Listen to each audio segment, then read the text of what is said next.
Pada Sabtu, 31 Maret tahun 2018, sekitar pukul 10.30 waktu Indonesia Tengah, terjadi tumpahan minyak di perairan Teluk Balikpapan. Kronologis tumpahan minyak di Teluk Balikpapan terjadi karena adanya tumpahan bahan bakar minyak BBM kapal atau marine fuel oil yang berasal dari pipa bawah laut milik Pertamina yang menyalurkan minyak mentah dari terminal Lawe-Lawe PPU ke kilang RU5 Pertamina Balikpapan yang berada di kedalaman 26 meter. Pipa tersebut patah dan bergeser sampai 100 meter dari posisi semula akibat tersangkut oleh jangkar kapal yang melakukan lego jangkar di area tersebut, sehingga mengeluarkan minyak yang mengalir di pipa dan bercampur dengan air laut serta memicu kapal terbakar. Api tersebut diduga dari bahan bakar solar yang tumpah dari arah utara kampung atas air hingga ke arah selatan di area Teluk Balikpapan. Api yang berkobar dari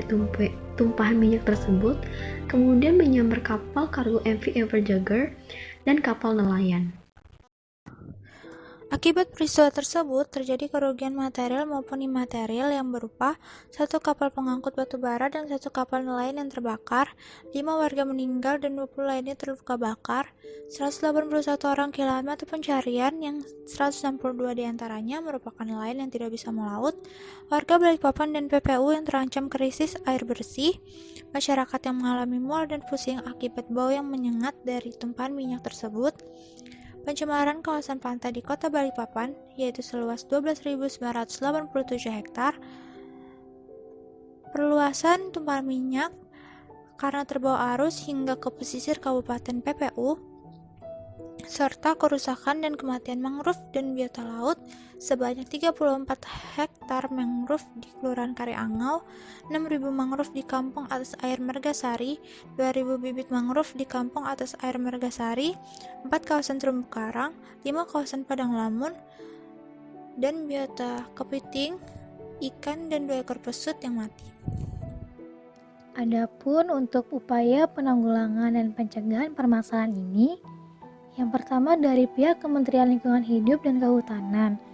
melakukan investigasi dengan mengambil dan mengidentifikasi sampel tumpahan minyak di 5 lokasi. Yang kedua, mengawasi pemegang izin atau swasta yang bertanggung jawab dalam mengatasi pencemaran dan hitung ganti rugi yang ditimbulkannya. Yang ketiga, menghitung luasan lokasi tercemar, dan yang terakhir, menerapkan prinsip strict liability. Adapun untuk tim gabungan yang meliputi aparat keamanan, Pertamina, pemerintah daerah, instansi lingkungan hidup, Badan Penanggulangan Bencana Daerah bersama Kementerian Lingkungan Hidup dan Kehutanan, membersihkan ceceran minyak di tepi pantai menggunakan takbut dan vakum truk atau sedot minyak, sedangkan di perkampungan masyarakat digunakan oil spill dispersan dan cara manual.